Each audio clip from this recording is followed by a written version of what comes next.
impact not only traffic area.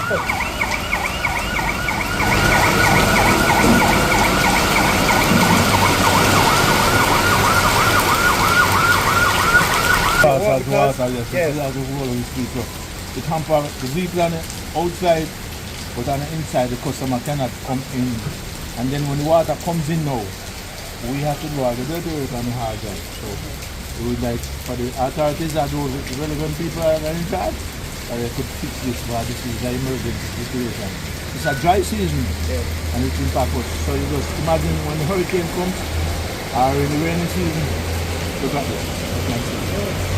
Are you surprised that after all the work that has been done, you're still having this problem? You have to put up a wall. It's a question everybody asking nowadays. Nobody can come and give us the answer.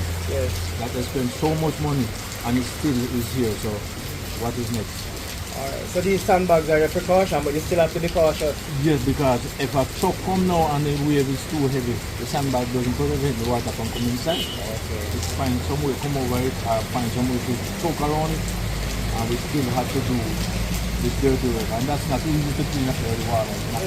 Don't look good, smell good, Take up a lot of your productive time. and yes, and we lose customer. Yes. We lose customer because some people won't come in the room.